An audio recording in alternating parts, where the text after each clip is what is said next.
It is the weirdest thing. And I mean, it's gotten to the point it affects his everyday functioning. It stopped being quirky and become, like, a debilitating mental health issue, you know? It all started a couple of weeks ago. My friend Tim lets it drop in conversation one day that he thinks he's got a stalker. And of course, I'm like, what? Stalker? And he's like, yeah, there's this figure I keep seeing, kind of far away, and like out of the corner of my eye usually. Followed me here. He's deaf, by the way, so he's signing this to me. That's why I pronounced it as figure. In sign language, you don't really have pronouns. He uses the sign that means someone or something, and uses 2 fingers to indicate the someone's eyes staring at him from a distance. We're in a coffee shop. I ask him to point out the figure. So he goes outside and looks around and points to the intersection a block down. It being the city during the morning rush, there are people walking around all over. And I'm like, the lady in the red hat? The dude in the Packers jacket? He keeps shaking his head no. But he's got his eyes on something or someone. He tells me forget it and we go back inside. And he doesn't mention it again. And when I ask at the end of our meetup if I should be concerned, he waves me off and says, all casual, nah, it's good. Like he's embarrassed he brought it up. But then, a few days later, he FaceTimes me, asking to meet up again, like right now. Can I meet him for dinner? And I've already got plans, but he looks so strung out, so I say sure. We meet at a small diner. He's barely sat down at the table across from me when he says, signing very low so no one can see, even though the chances of the babbling people around us knowing sign language are pretty darn low. Look. See the woman outside the window. I look, searching the street outside. There's only the ordinary pedestrian traffic of the late afternoon. I look back at Tim and shrug. His eyes dart to the window, and he describes the woman he sees. Brunette, 30s or 40s, gray sweatshirt and pants. Okay. I look again. Well, there's a woman. Curly brown hair with her kid. No. He shakes his head, sighs and runs his fingers through his hair, then turns and stares. Keeps staring. I lean over to follow his gaze to the window. There's no one there. Hey, I sign. Are you sure you're feeling okay? I've been seeing her every day for 2 weeks. He interrupts, signing quickly now. She started far away, but each day she's gotten closer. He moves his hands closer and closer together, and adds, I'm worried. What happens when... His hands touch. Who is she? Have you tried, approaching her? Is she like someone you know? All I can think is it must be a relative. Like, maybe he's hallucinating someone important to him. Tim has a history of depression. Has struggled with some form of mental illness throughout most of his life.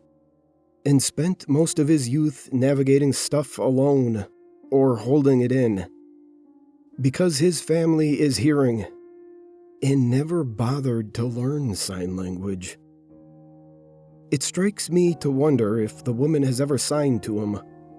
But when I ask if she's hearing or deaf, he shakes his head. I don't know. and tells me he's never met her. Well, not really. But he knows who she is. I snort. It seems like he's being purposely obscure. He claims he knows her, but he's never met her. I ask him again who she is. He gets more agitated, rubbing his arms and looking over his shoulder. Oh, he says, she's moved. Where? I ask. Door. There is no one at the door. Clearly no one. But he keeps giving sneaking glances, looks at me and smiles, and gives me that two-fingered motion again, of eyes, staring and staring, watching him. I ask him if he wants to leave. He says no. She'll just show up wherever he goes. I push my chair out and go to the door. He's watching me with a strange mixture of horror and fascination. I push open the door and step outside, and come back in and sit back down with him. I reiterate to him there's no one there. He rubs his palms into his eyes and finally says, "Okay, okay." I ask him again how he knows her.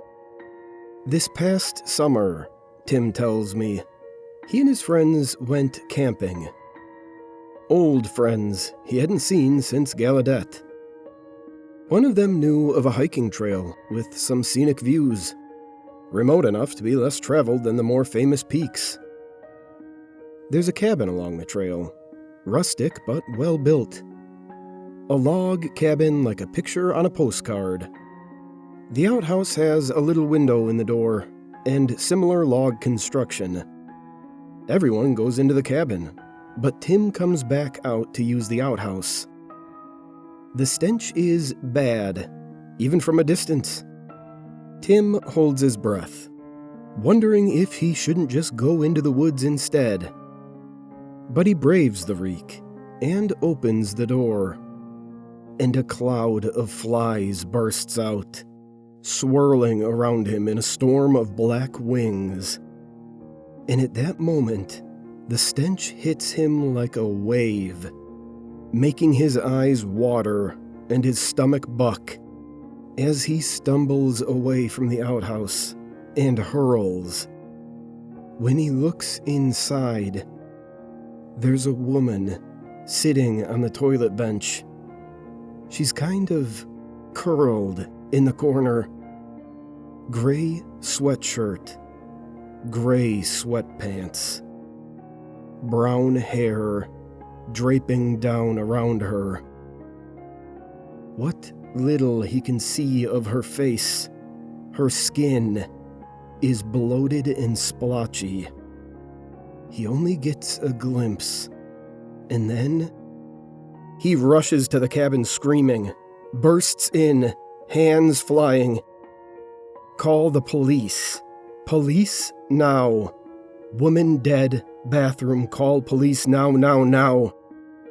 And his friends look up from poring over a backpack they found, with wallet and phone, an uneaten moldy lunch. And it all so clearly belongs to the corpse in the outhouse. "And it's definitely the same woman?" I ask him. He nods. "The police came and took away her body," he says. "They found no evidence of foul play, and he and his friends were allowed to leave after questioning." He shows me her obituary. She was apparently cremated, and her funeral was a few weeks ago. But it is definitely her, he says. "Okay." I think for a minute. "Well, you had a really traumatic incident. I mean, that had to be traumatic. Finding a dead body." So, maybe what you're seeing is because of, flashbacks from the trauma. You haven't asked me how she died. Oh, how did she die? He tells me she died of dehydration, when after a few days, the heat and lack of water killed her. But she could have come out at any time. There was nothing stopping her. No lock on the door, no marks or signs of violence. No animal tracks outside. Nothing. Why would she choose to stay and die? Why? He's obviously been torturing himself over this question. Strange. I agree. But I'm much more concerned for Tim's mental health than I am for this woman who decided to end her life in the woods. Tim's obsession with her, his trauma from finding her after her death, has done a number on his already delicate mental state. Do you think your obsession with figuring out why she died might be fueling these visions? I ask him. I mean, regardless if you're seeing her because of trauma or because of some hallucination, it's not like you can change what happened. See if you can get some meds to kill the hallucination. He chuckles humorlessly. Kill a hallucination who's already dead. But he agrees to see a psychiatrist. He seems to be feeling a little restored when we get up to leave. At the door, though, he pauses, his face twisting in anxiety. He waits, letting me go first to open it, and motions me to hold it wide open for him. Only then does he step through. 3 days later, I get another message from Tim. He's stuck, and begs me to come to his place. When I arrive, his door is ajar, but it feels rude to walk in, so I press the doorbell and watch the lights flash. My phone buzzes. Come on in. Tim greets me the moment I step inside, like he was right there waiting. He's got his bag in hand, tells me he's late. He's gonna be in so much trouble at work. Would I please come with him downstairs? He'll explain later. He ushers me down the staircase and at the front door of the building draws up sharp, so that I almost bang into him. And he motions me to get the door, even though it's partly open and he could easily push it. I fling it wide, and he dashes out signing, "Thank you. Sorry. I'll explain after work." That evening, he asks me to let him back into his building, and after I let him in, the door is not even locked. The building front door is ajar. He leads me up to his unit and inspects the door. It's closed. His posture visibly relaxes as he unlocks it and invites me in for a beer. Then he admits to me, sheepishly, that he's had a rough few days. Actually called in sick a couple times, because now she is always at the door. Who?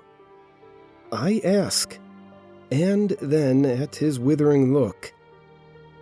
Oh, but we just came through the door. Yeah, open doors are fine. Closed doors are fine. But she... Didn't you notice the building door was ajar? He shows the partial open door with his hands, a slight gap between them, and then grips one hand that represents the door with the other. Her fingers were holding it open. I don't know what to say to this. It seems a whole new level of delusion. Tim hands me a beer from the fridge, explaining that she is always at the door now. But he only sees her fingers, and sometimes her eyes. So what happens if you open the door? I wonder.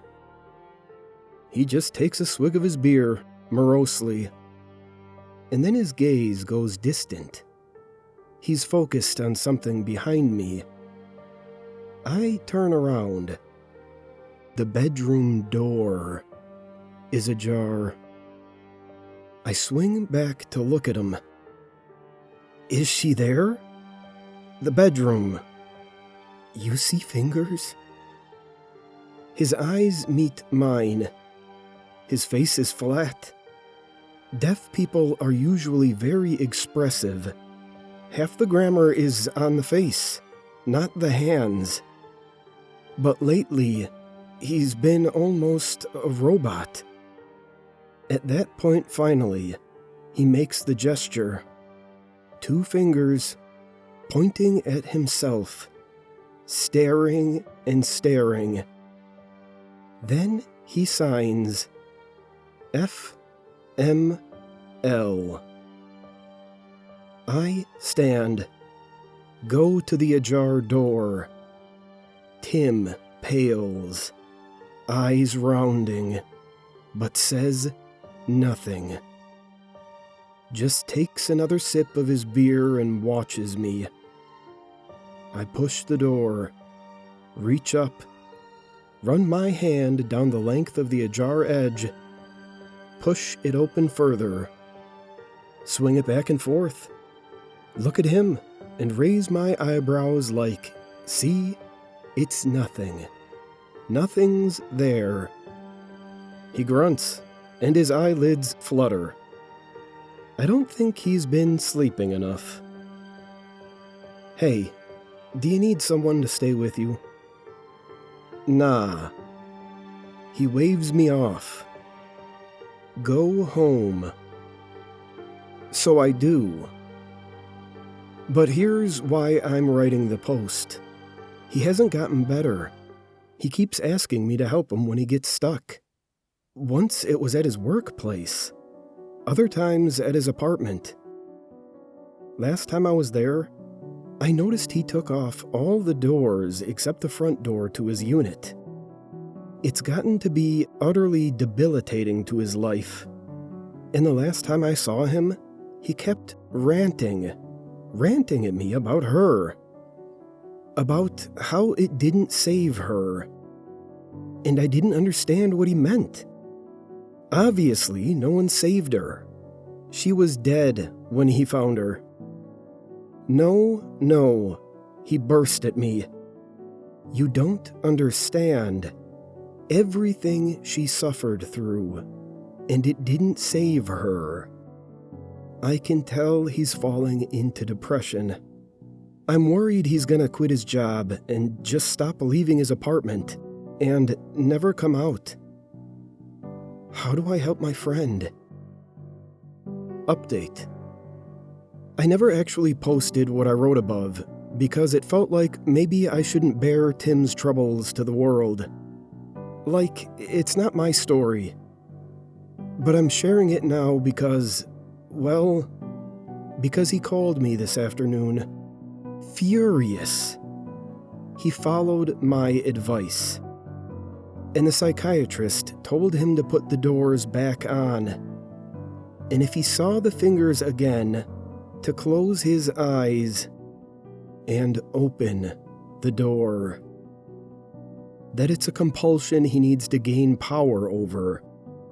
So he followed the instructions, put up all the doors back in his place, and now he told me he's screwed. He got stuck in his closet.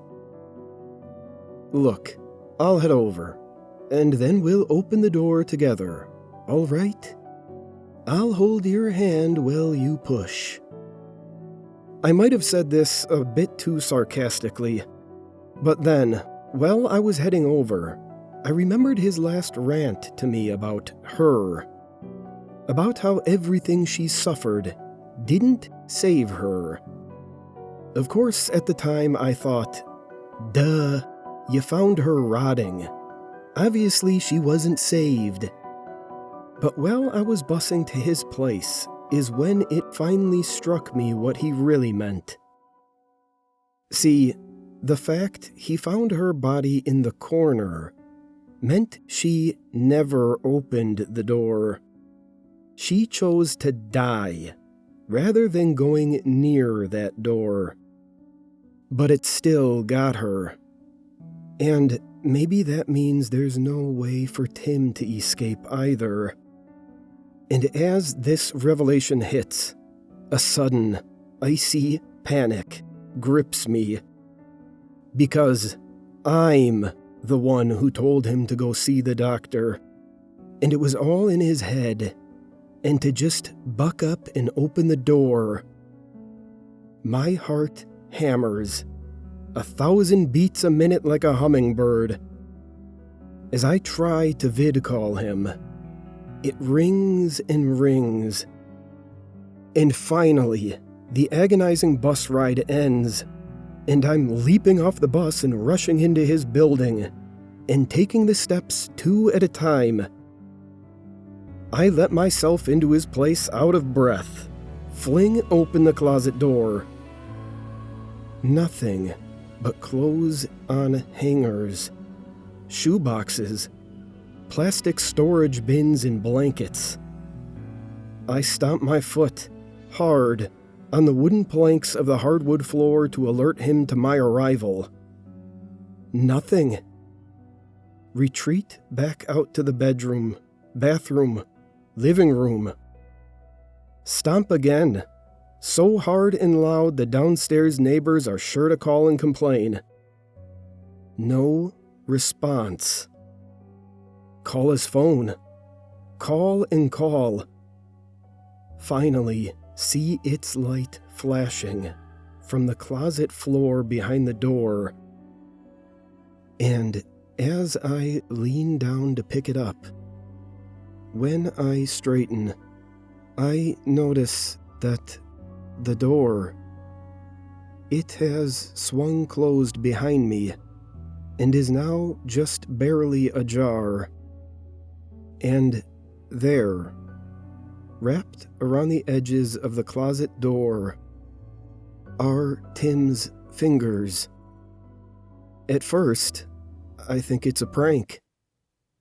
Ha ha, I sign sarcastically, even though he can't see me, and I reach for the door and stop. I'm not sure why I stop. Some instinct. I wait for him to open it. And it's been over an hour. I'm still waiting. I think I'm going to need some help getting out. But then, once I do, what do I do next? How do I make sure that Oh God. Tim just... His hand, it's still curled around the door, and his index finger just uncurled and curled again, beckoning me closer. Please, help me. What should I do?